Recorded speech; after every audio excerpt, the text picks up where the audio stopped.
2과 같이 볼게요. 이것까지 보고 우리 쉬는 시간 하도록 할게요. 부르심과 순종. 부르심과 순종. 자, 같이 읽어봅니다. 시작. 많은 성도들은 하나님이 자신을 사명자로 부르셨음을 모르고 있다. 예수님께서 어부인 베드로를 부르셨듯이 성도들을 사람 낚는 어부로 부르셨다. 이와 같이 하나님이 일꾼으로 부르시는 것을 소명이라고 한다. 어떤 이들은 소명과 사명이라는 말에 목회자가 되어야 한다고 생각한다. 그러나 초대교회에서 성령 받은 사람들은 모두 소명과 사명을 받은 자들이었다. 평시도들도 성령 받으면 복음을 전하고 목장을 세우는 목자가 되어야 한다. 사명은 선택이 아니라 부르심에 순종하는 것이다. 아직 모든 사람은 은혜를 받아야 한다. 맞습니까? 은혜 안 받으면 지옥 가는 거예요. 은혜 받아야 돼. 그 다음에 다시 은혜 받은 사람은 성장해야 한다. 그러니까 신앙이 성장된다는 말은 목자가 된다 그 말이에요. 목자가 되는 거예요. 목자가 다 목자가 되게 돼요. 성장하게 돼요. 반드시 성장해가지고 목자가 되는 게 목표예요. 그래서 우리가 신앙이 성장되게 되는데 다 주의 종이 되어야 하는 것은 아니에요. 우리는 다 평신도고 목사고 다 어떤 의미에서 다 주의 종이지만은 다 신학교를 가는 건 아니에요. 다 같이 부르심을 받아야 신학교를 가는 거다. 그런 거예요. 부르심을 받아야 신학교를 가는 거예요. 나는 오늘날 왜 한국교회가 어려움이 생겼느냐? 간단해요. 주의 종들이 잘못됐기 때문에 그래요. 그래서 신학교회가 어려워진 거예요. 주의 종이 왜 잘못됐느냐? 신학교가 잘못된 거예요.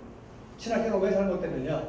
신학교는 학교를 유지하기 위해서 아무나 막 불러. 그러니까 예수님은 어떻게 하셨어요? 따라오겠다더니 넌 집으로 가라. 넌 오지 마라. 그게 맞는 거예요. 그게 하나님의 부르심 받은 사람만 와야 되는 거예요. 제가 아프리카에서 신학교 할 때 첫 번째 강의가 소명이에요. 소명 강의를 해요. 부르심 받은 사람만 신학교에 남아라.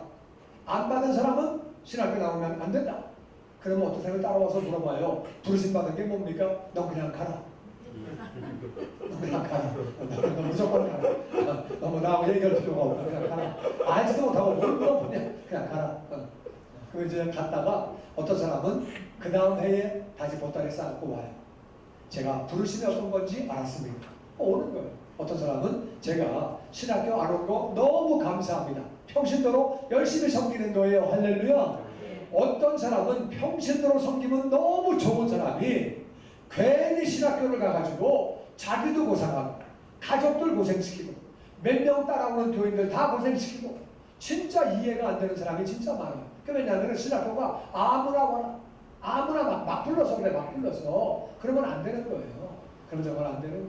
예수님처럼 부르심 받은 사람만 불러야 되는데 아무나 막 불러. 내가 우리 교회에서 기가 막힌 일이 있었어요. 우리 교회에서 우리 미국 교회에서 이 자매가 신학교를 나왔어요. 근데 이 자매도 신학교를 나왔는데 둘이 교회에서 만난 거야. 둘이 그래요. 너도 교회 다니냐? 너도 다니니? 서로 막 반가워서 막 그래. 너 교회 다녔구나. 그래. 너네 둘이 신학교 나왔다며. 어떻게 그렇게 말을 하냐? 우리 예수 안 믿어요. 신학교 다닌다고 무슨 예수 믿어요? 우린요 일반 대학 가려고 하다가 못 가서 신학교 가는 거예요. 그걸 왜 가? 가야지요. 대학교 나와야지요. 무슨 말씀이세요? 나 그냥 정신이 진짜 멘붕되더라고 거기서. 이게 지금 정신이 있는 소리야 없는 소리야? 그 들어보니까 피아노 학과 뭐 총신이고 뭐 다 그렇진 않겠지만은 상당 예수 안 믿는 사람이 그냥 들어온대요. 4년 동안 다니면서 예수 안 믿는데 그냥 나는 실력이 안 돼서 일반 대학 먹고 여기 왔네. 더 열심히 연습해야지. 그런 생각하고 있지. 열심히 뭐 주의 종이 되거나 아무 상관없대요. 근데 거기 딱 버젓이 뭐라고는 신학교 졸업한 거예요. 나는 너무 충격받았어요. 그런 얘기 듣고. 진짜 그러면 안 되잖아요. 사명 받은 사람이 가는 거지. 그렇잖아요. 주의 종도 마찬가지예요. 신학교 아무나 막 가는 거 아니에요. 근데 부르심 받은 사람은 안 가면 안 돼. 그거는 만사를 제치고 가야지. 그때는 가야 되는데 부르심 받지 않은 사람은 가면 안 되는데 우리는 목사가 되라고 선교사가 되라고 주의 종이 되라고 부르시는 부르심이 있고 우리 모든 평신도들은 나같이 헌신자로 주님의 종으로 부름을 받았다. 우리는 나 신앙이 성장해서 주의 일꾼 되어야 하는 줄로 믿습니다. 일꾼 다들 돼요, 다. 그래서 나는 그렇게 생각해요. 하늘나라 올라가면은 목사의 상급이 크냐, 평신도가 크냐. 네, 좀 미안한 얘기지만 평신도가 나는 크다고 믿는 사람. 목사는요, 대접 다 잘 받았어. 네, 그 이제 목사는요, 알게 모르게 대접을 받아요. 대접을 받아. 존경도 받고, 그래가지고, 물론 뭐, 나라에 따라서, 인도 같은 데는요, 목사가 지나가면 침 뱉어요. 목사 집 앞을 지나가면 침 뱉고 지나가. 재수 없다고. 이제 그런 나라도 있지만, 대한민국은 목사가 대접을 잘 받는 나라예요. 너무 잘 받아서 좀 탈인 것 같아요. 그래서 이제 이름도 없이 빛도 없이 봉사하고 섬긴 평신도하고 또 목사하고 하늘나라 가보면은 다르겠지요. 다른데 그래서 이제 제가 옛날에 밥을 더 먹을 때 우리 교인들에게 내가 맨날 나는 3,000원짜리만 먹는다. 비싸면 4,000원. 그래서 이제 비싼 데 내가 안 갔어요. 그랬더니 어떤 교인이 하루는 그래 목사님 우리 좀 상급을 받아야지요. 목사님 상급만 생각하고 우리 상급을 생각 안 합니까? 그러더라고요. 그래서 7,000원짜리로 정하자. 합의를 봐가지고 같이 갔는데, 아, 이거 내 상금 다 까먹으면 나 어떡하냐? 난 어떡하냐? 그러면 나는 못 올라가서 개털이나 맞고 난 뭐하냐? 그럼 나도 안 되지 않냐? 생각을 해봐라. 그래서 이제 7,000원으로 합의를 본 적이 있는데, 진짜 그래요. 진짜 그래. 우리가 정말 우리는 다 부름을 받은 사람. 그래서 다 우리는 아름답게 헌신해야 돼요. 할렐루야. 하나님의 부르심. 자, 부르심에 대해서 보죠. 1번 하나님은 성도들을 목자로 부르신다. 자, 구약성경 시작. 구약성경에 엘리야가 엘리사를 찾아가 선지자로 세우는 장면이 나온다. 엘리사는 엘리야의 말씀을 하나님의 말씀으로 믿고 순종했다. 자, 엘리야는 하나님의 음성을 들은 적은 없지만 엘리야가 하는 행동과 말을 듣고 따라하게 됩니다. 자, 왕상 19장 19절 같이 읽어보죠. 시작. 엘리야가 거기서 떠나 사밧의 아들 엘리사를 만나니 그가 12 겨리소를 앞에 앞세우고 밭을 가는데 자기는 12째 겨리소와 함께 있더라. 엘리야가 그리로 건너가서 겉옷을 그 위에 던졌더니 그가 손을 버리고 엘리야에게로 달려가서 이르되 청하건대 나를 내 부모와 입맞추게 하소서. 그리한 후에 내가 당신을 따르리이다. 엘리야가 그에게 이르되 돌아가라. 내가 내게 어떻게 행하였느냐 하니라. 엘리사가 그를 떠나 돌아가서 한 겨리소를 가져다가 잡고 소의 기구를 불살라 그 고기를 삶아 백성에게 주어 먹게 하고 일어나 엘리야를 따르며 수종 들었더라. 다시 엘리야는 엘리사의 음성을 엘리사는 엘리야의 음성을 하나님의 음성으로 들었다. 아멘. 그래서 하나님이 직접 말씀하실 때가 있고 주의 종을 통해서 말씀하실 때가 있어요. 근데 지금 이 엘리사는 부잣집 아들이에요. 소가 24마리. 24마리인데 별이라는 말은 2마리거든요. 24마리인데 24마리를 앞서서 밭을 간다는 얘기는 부자란 얘기고 힘이 세다는 말이에요. 힘이 보통 세지 않으면요 24마리가 하는 거 그거 못 따라가요. 그게 굉장히 힘든 거예요. 24마리면 힘이 좋거든요. 쟁기를 딱 땅에다가 박으면은요 그냥 박혀버리면 그거 힘들어가지고 못 핸들하는데 그거를 핸들하는 힘도 센 남자고 엘리사는 돈도 많은 부잣집 아들이에요. 부잣집인데 힘도 세. 그런데 하나님의 부르심을 들었어요. 그래가지고 2마리를 불살넣어가지고 그렇게 제사를 드리고 하나님께 드리고 백성들에게 나누어주고 소의 기구를 불살라가지고 돌아오지 않으려고 다 그냥 태워버리고 불살버리고 주의 종을 가는 거죠. 주의 길을 가는 거죠. 주의 길은 그런 거죠. 그렇게 지금 엘리야의 음성을 지금 하나님의 음성을 듣고 엘리사는 따라갑니다. 그랬던 엘리사는 엘리야보다 2배로 더 많은 능력을 받아서 더 많은 일을 하게 됩니다. 놀랍게 하나님의 일을 감당하는 모습 보게 되죠. 자, 신약성경 예수님의 제자 뽑아서 마띠아를 선택합니다. 사도행전 1장 22절 시작. 항상 우리와 함께 다니던 사람 중에 하나를 세워 우리와 더불어 예수께서 부활하심을 증언할 사람이 되게 하여야 하리라 하거늘. 그들이 2 사람을 내세우니 하나는 바사바라고도 하고 별명은 유수도바라 하는 요셉이요 하나는 마띠아라. 그들이 기도하여 이르되 무사람의 마음을 아시는 주여 이 2 사람 중에 누가 주님께 택하신 바 되어 봉사와 및 사도의 직무를 대신할 자인지를 보시옵소서. 유다는 이 직무를 버리고 제 곳으로 갔나이다. 제비를 뽑아 마띠아를 얻으니 그가 11 사도의 수에 들어갔다. 자, 보세요. 제비 뽑은 게 무슨 하나님의 뜻이야? 말도 안 돼. 내가 무슨 사도야? 말도 안 돼. 그렇게 안 했다 그 말이야. 제비를 뽑았는데 하나님의 뜻이구나. 아멘하고 따라갔다 그 말이야. 그러니까 제비 뽑은 걸 따라갔고 엘리야가 겉옷을 던진 거예요. 하나님이 너를 부르신다. 아 이거 뭐 하나님 뭐 이렇게 부르셔? 이건 아니겠지. 그래가지고 그거를 그렇게 한 게 아니라 엘리사는 그거를 하나님의 음성으로 알고 따라가는 거예요. 하나님은 나같이 하나님의 종을 통하여 하나님의 조직을 통하여 하나님의 조직을 통해서 제비를 뽑았을 때 하나님의 뜻이라고 따라간다. 하나님의 뜻이라고 따라가는 거죠. 그래서 하나님이 엘리야는 직접 부르셨어요. 너는 나의 종이 되라. 직접 부르신 거예요. 직접 부르신 거예요. 어떤 경우 제가 그런 경우 뭐 거의 말하지 않지만 제가 20년 목회하면서 신학교를 가라고 말한 사람은 한 3사람 내지 4사람쯤 되는 것 같아요. 제 마음에 확실한 감동이 와요. 당신은 주의 종이 되라. 그렇게 계속 얘기해서 그런 사람들은 열매도 좋고 주의 일도 잘 감당합니다. 엘리야가 엘리사를 부른 것처럼 하나님이 주의 종을 통해서 사람을 부르시는 거예요. 너는 주의 일을 해라. 부르시는 거예요. 할렐루야. 그래서 이제 주의 일을 감당하는 그런 사람이 있어요. 또 교회의 조직을 통해서 제비를 뽑았더니 그렇게 마띠아가 나와서 사람들이 뽑게 되는 거죠. 그래서 하나님이 그렇게 조직을 통해서 그렇게 역사하시는 거죠. 하나님께서는 교회 안에 위임권위를 세워주셨습니다.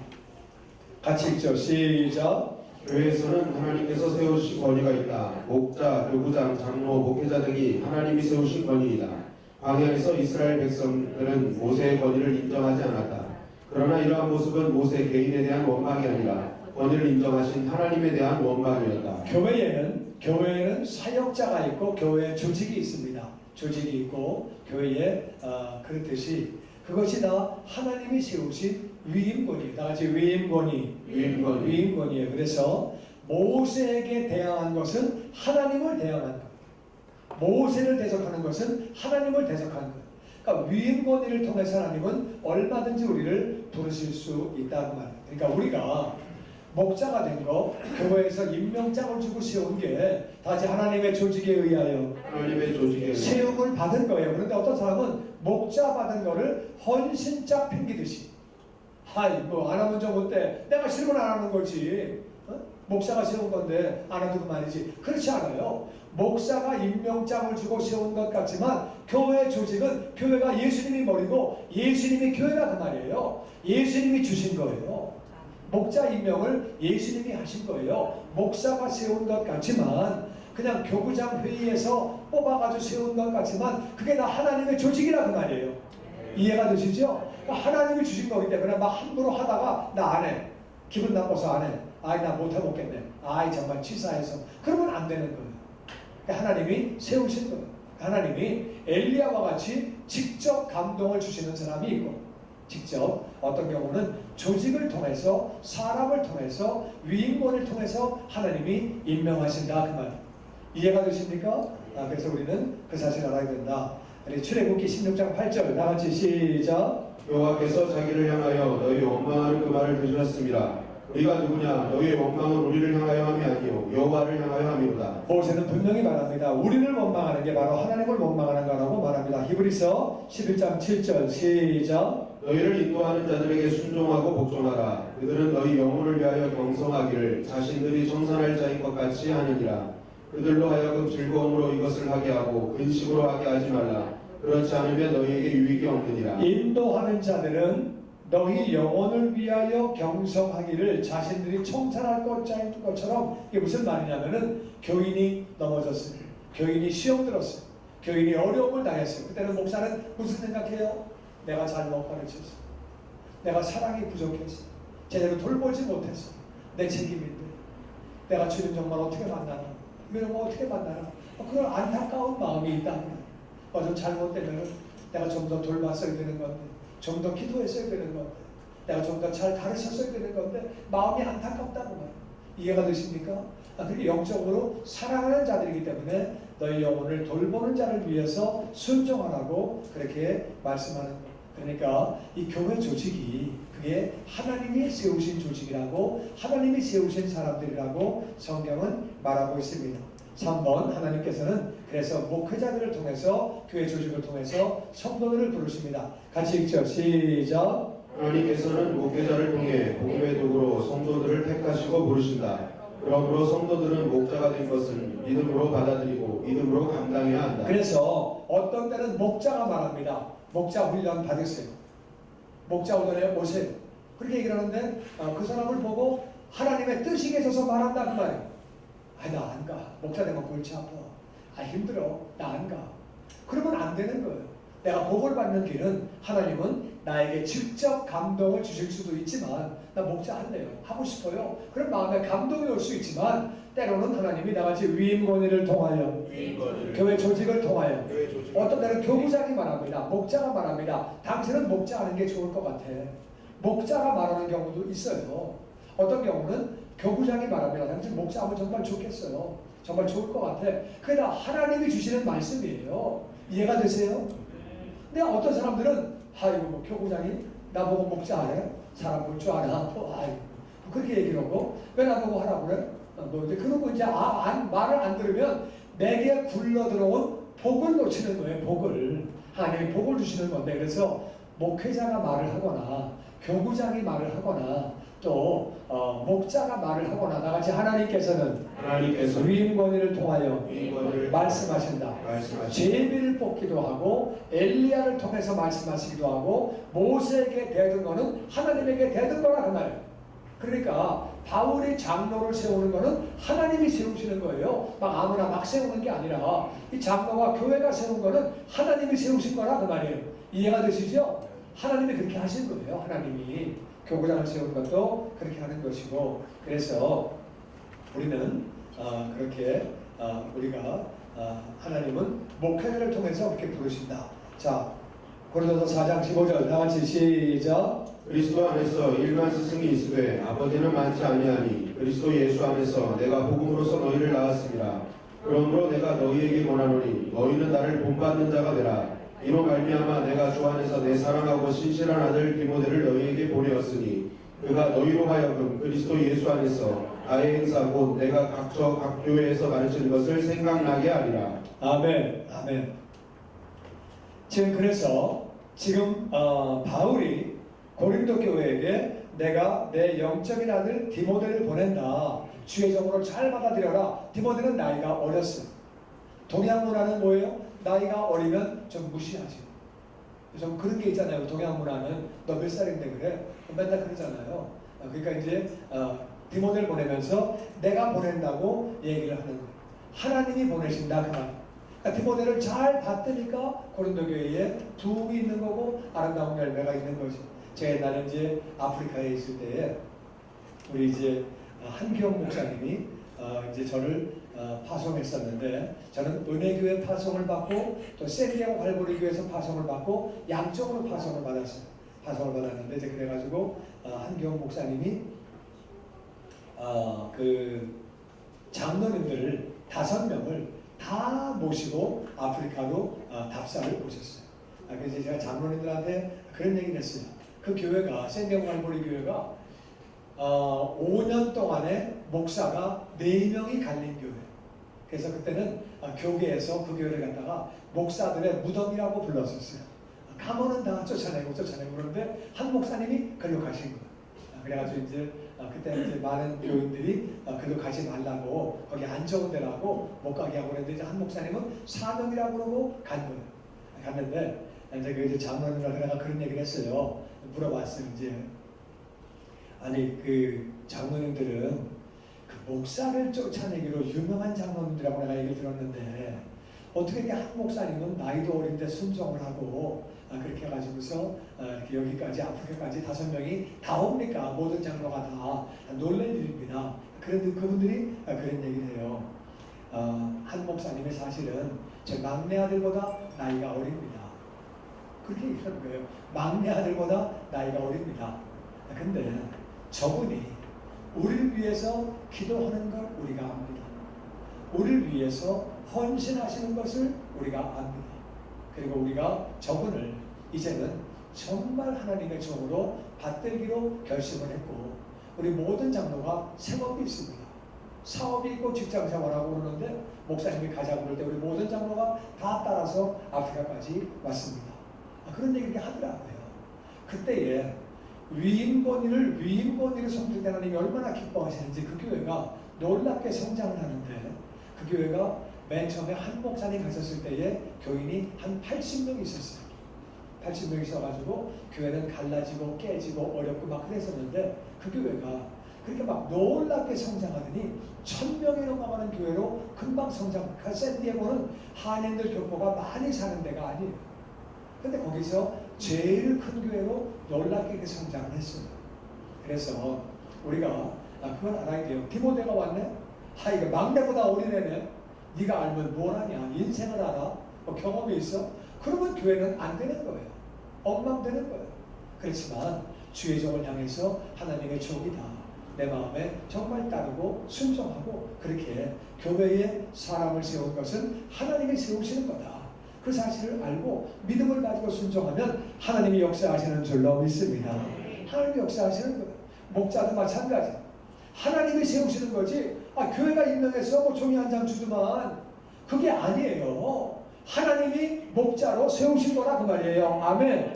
아멘. 그 사실을 믿을 때에 내 신앙의 성장이 오는 것이고 교회가 성장하는 거예요. 그러니까 목사님도 하나님이 세우신 사람이다. 아멘. 아멘. 나이가 어려도 디모데가 나이가 어리지만 바울이 내가 보낸다. 그러니까 바울이 보냈는데 하나님의 사람이구나, 주의 종이구나, 그렇게 받아야 되는 거예요. 막내보다도 어린데 그래 버리면 뭐가 안 되는 거예요. 목자도 똑같아요. 교회가 그냥 목사님이라고 하라고 한 거지 내가 뭐 알고 했나? 모르고 했지? 그러면 안 되는 거예요. 목사가 하라고 해서 내가 그냥 했지, 나 모르고 했지, 그게 아니에요. 그게 하나님이 사람을 통해서 나를 세우셨다 그 말이에요. 아멘. 그래서 어떻게 해야 할지를 바르게 깨닫고 순종하고 그 직분을 잘 감당하면 아름다운 열매로 아름다운 지위로 영광을 돌리게 되는 줄로 믿습니다.